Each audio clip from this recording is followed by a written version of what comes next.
Hallelujah, praise the Lord.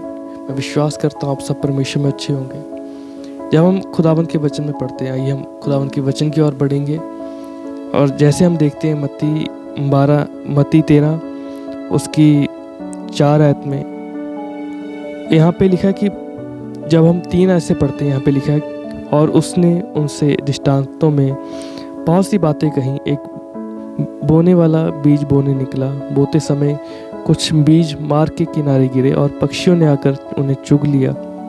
और कुछ बीज पथरीली भूमि पर गिरे, जहाँ उन्हें बहुत मिट्टी ना मिली और गहरी मिट्टी ना मिलने के कारण वे जल्द उग गए। पर सूरज निकलने पर वे जल गए और जड़ न पकड़ने के कारण सूख गए। कुछ बीज झाड़ियों में गिरे और झाड़ियों ने बढ़कर उन्हें दबा लिया। पर कुछ बीज अच्छी भूमि पर गिरे और फल लाए, 100 गुना, कोई 60 गुना, कोई 30 गुना।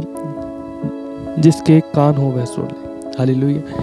जब हम खुदावंद के वचन में पढ़ते हैं, खुदावंद का वचन हमें एक यहाँ पे दृष्टांत के रूप में एक चीज़ हमें बताता है। खुदावंद का वचन कहता है कि जो खुदावंद का वचन है एक बीज के समान है। और जब एक दृष्टांत के रूप में हमें दिखाया जाता है, यहाँ पे बताया जाता है। और जब हमें खुदावंद का वचन यहाँ पे कहता है कि जो बीज एक बीज बोने वाला निकला और जो बोते समय कुछ जो बीज है वो रास्ते के किनारे में गिरे। अगर हम इसे आगे से पढ़ते हैं और थोड़ा, वहाँ पे हमें सब इन चीज़ों के बारे में पता लगता है। अगर हम 19 से पढ़ते हैं, जो कोई राज्य का वचन सुनकर नहीं समझता, उसके मन में जो कुछ बोया गया था वह उसे दुष्ट आकर छीन ले जाता है। और यह वही बीज है जो मार्ग के किनारे बोया गया था। हालेलुया। जब हम इस वचन के अनुसार पढ़ते हैं, यहाँ पे लिखा है कि जो कोई वचन सुनता है पर उसे समझता नहीं है, उस वचन को मानता नहीं है, और शैतान क्या करता है, उस वचन को आके चुरा ले जाता है। जैसे जो बीज जो मार्ग के किनारे पे गिरा गया, वहाँ पे क्या हुआ कि पंछी आए, उससे चुग के ले गए। उसी तरह आज परमेश्वर का वचन कहता है हमें कि जो कुछ लोग ऐसे हैं जो वचन सुनते हैं पर उन वचनों को वो क्या करते, मानते नहीं है। उन वचनों को रख लेते हैं पर मानते नहीं है। और जब शैतान आता है, उन वचनों को क्या कर लेता है, उनके अंदर से वो वचन चुरा के ले जाता है। और परमेश्वर का वचन अगर हम आगे पढ़ते हैं, यहाँ पे लिखा है और जो पथरीली भूमि पर बोया गया, यह वह है जो वचन सुनकर तुरंत आनंद से मान लेता है और अपने में जड़ ना रखने के कारण वह थोड़े ही दिन का है। और जब वचन के कारण क्लेश या उपद्रव होता है तो तुरंत ठोकर खाता है। हालेलुया। जब हम इस वचन को आगे पढ़ते हैं, यहाँ पे क्या लिखा हो कि जो एक पथरीली जो भूमि पर एक बीज बीजा गया, वो एक ऐसा बीज है जो बीजा तो गया पर बहुत सारे उपद्रव के कारण, क्लेशों के कारण, मतलब जब परमेश्वर के कारण उस पर सताव हुआ, या उसके घर वालों ने उसको कहा, या ऐसे बहुत सारी चीज़ें, तो यहाँ पे वचन बताता है कि तुरंत से उसने वचन मान तो लिया, पर जब ये सब चीज़ें उसके साथ हुई तो उसने उस वचन को क्या किया, अपने अंदर जड़ ना पकड़ने के कारण। आज हम पता कैसे परमेश्वर के आगे आते हैं, एक कठोर मन से। हम यहाँ पे भवन में आते हैं, हम वचन को सुन लेते हैं झट से, पर उस वचन को जड़ ना पकड़ने की वजह से वचन, खुदावंद का वचन हमें बताता है कि जब हमारे ऊपर मुसीबतें आती हैं, जब हमारे ऊपर क्लेश आते हैं, दुख मुसीबतें आती हैं, तो जब वो वचन हम पकड़ के नहीं रखते, तो जब वो मुसीबतें हमारे ऊपर आती है तो हम क्या कर जाते हैं, उन वचनों को छोड़ देते हैं और वो वचन हमारे अंदर कार्य नहीं कर पाता, जिसकी वजह से हमारे अंदर से वो वचन रह नहीं पाता। और जब हम आगे पढ़ते हैं, यहाँ पे लिखा है पर अपने में जड़ ना रखने के कारण वह थोड़े ही दिन का है।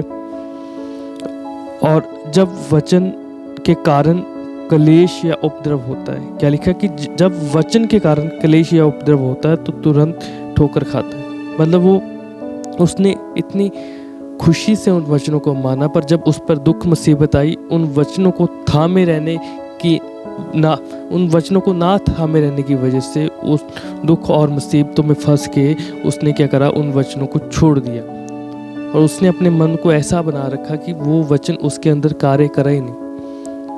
तो उसने खुशी से तो उन वचनों को मान लिया, पर जब कार्य करने का समय आया उन वचनों ने कार्य नहीं किया, क्योंकि उसने अपने मन को कठोर कर रखा था। और अगर हम आगे पढ़ते हैं, यहाँ पे लिखा कि जो झाड़ियों में बोया गया, यह वह जो वचन को सुनता है, पर इस संसार की चिंताओं और धन का धोखा वचन को दबाता है और वह फल नहीं लाता। आगे अगर हम पढ़ते, क्या लिखा है कि कुछ जो बीज है वो बीजा तो गया, पर वो क्या झाड़ियों में फंस गया, जिसकी वजह से वो भूमि पर नहीं गिरा और फल नहीं ला पाया, झाड़ियों में गिरा जाके। अब जब वो वचन उगने लगा, जब वो बीज उगने लगा, तो झाड़ियों ने क्या किया, उन्हें दबा लिया। आज हम ना, अगर हम देखते हैं अपनी ज़िंदगियों में, बहुत सारे लोग ऐसे जो आज ना वचनों को मानना चाहते हैं, आज वचनों को सुन के वो मानना चाहते हैं, पर अगर हम देखते हैं इस संसार की चिंताएं, इस संसार के जो अलग अलग मोह, वो उन्हें क्या कर लेते, दबा लेते, और वचन उनमें फल नहीं लाता। जैसे अगर हम देखते हैं वचन में लिखा कि तू लालच ना करना। अगर हम देखते हैं ऐसे बहुत सारे और वचन, और पता क्या कि जब हम इस संसार में जाते हैं ना, उन वचनों को हमें छोड़ के हम क्या चले जाते हैं। हम कुछ कामों में ऐसे होते हैं कि जो परमेश्वर के वचन के अनुसार है, और जब हम देखते हैं, हम इन चीज़ों में पढ़ते हैं ना, और वो ये चीज़ें क्या कर लेती हैं, हमें दबा लेती हैं।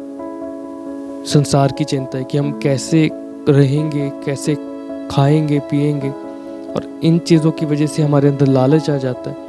और हम क्या करते हैं, अपने बाकी दिनों में तो काम करते भी हैं, पर हम संडे में भी काम करना शुरू कर देते हैं। ऐसी बहुत सारी चीज़ें जिसकी वजह से परमेश्वर का वचन बताता है कि वो बीज बीजा तो गया, पर क्या जड़ नहीं पकड़ पाया, पर वो जब पड़ा तो भूमि से जब उठा तो झाड़ियों ने क्या करा, उसे दबा लिया। और अगर हम आगे पढ़ते हैं, जो एक अच्छी भूमि में बीजा गया, वह 100 गुना फलों को लाया, कोई 60 गुना, कोई 100 गुना, कोई 30 गुना।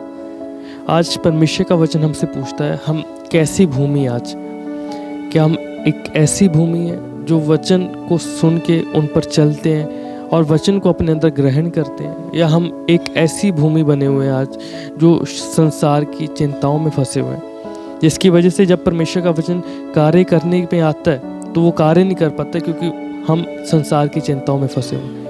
या कुछ हम कहीं ऐसे तो नहीं कि सुनकर एकदम से परमेश्वर का वचन क्या हमें अच्छा लगता है, पर जब हम पर सताव आता है तो हम उन वचनों को छोड़ देते हैं।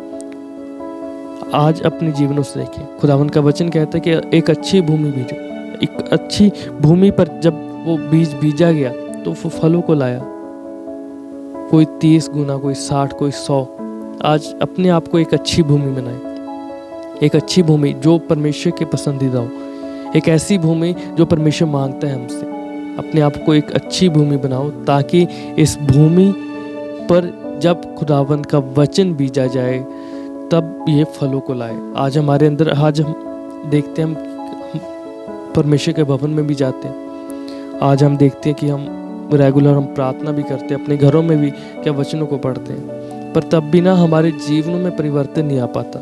उसका कारण एक ही है कि हम बीज को अच्छी भूमि पे बीज ही नहीं रहे। हमें जो बीज दिया गया, हमें इस बीज को एक अच्छी भूमि पर बीजना खुदावंद का वचन कहता है। और जब हम इस बीज को एक अच्छी भूमि पर बीजते हैं तब ये फलों को लाता है। ना हमें इस बीज को ना पथरीली भूमि पर, ना मार्ग के किनारे, ना झाड़ियों में बीजना, पर हमें एक अच्छी भूमि पर बीजना है। अपने आप को तैयार करना है। खुदावंद का वचन कहता है कि जब तू क्या करे, अपने आप को तैयार करना, अपने आप को सींचना है। एक अच्छी भूमि किसे कहते हैं? एक अच्छी भूमि वो भूमि होती है, एक अच्छी जगह वो होती है कि जहाँ सींचा जाता है, यहाँ पे उस भूमि को तैयार किया जाता है। अगर हम देखते हैं किसान क्या करते हैं, बीजने से पहले भूमि को तैयार करते हैं। उसी तरह परमेश्वर खुदावंद का वचन कहता है कि एक अच्छी भूमि वो है जिसको तैयार किया जाता है, जिसको तैयार किया जाता है। एक अच्छी भूमि वो है। हमें अपने आप को तैयार करना है। आज ना हम बदलना नहीं चाहते, जिसकी वजह से ये वचन हमारे अंदर कार्य नहीं कर पाता। अगर हम बदलना चाहे, खुदावंद का वचन कहता है कि फिर ये वचन हमारे अंदर कार्य करते हैं। इसलिए अपने आप को देखे, जांचे और परखे और इन वचनों के अनुसार चले। परमेश्वर का वचन पढ़े और सुने जाने पे परमेश्वर हम सभी को आशीष और बरकत दे। और मैं आपसे कहता हूँ कि इन वचनों को मानो, इन वचनों पर चलो, क्योंकि अगर खुदावंद का वचन कहता है कि जो एक अच्छी भूमि है ना वो फलों को लाएगी, पर जो एक पथरीली, एक झाड़ी वाली या एक मार्ग के किनारे जो बीज बीजा गया वो कभी भी फलों को नहीं लाता। इसलिए अपने आप को देखो, अपने आप को जांचो और अपने आप को तैयार करो, एक अच्छी भूमि बनाओ।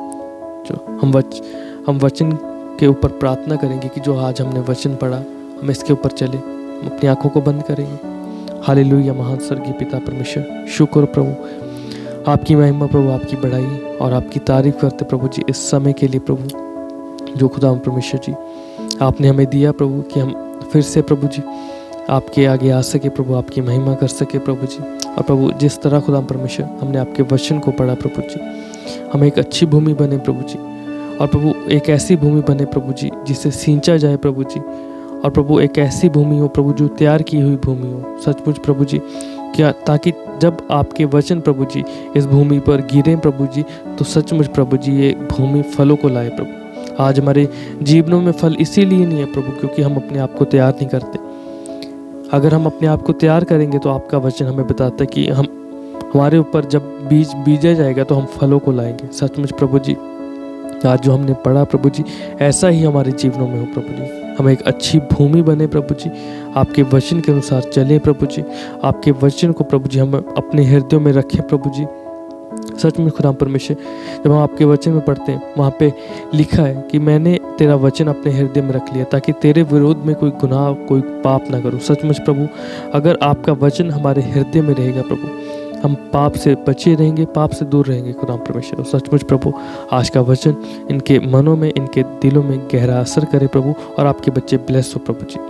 ये ब्लेस्ड है आपके सामर्थ्य नाम से। इस प्रार्थना को बेनती को प्रभु यीशु मसीह के सामर्थी और जिंदा नाम में मांगते हैं, आमीन।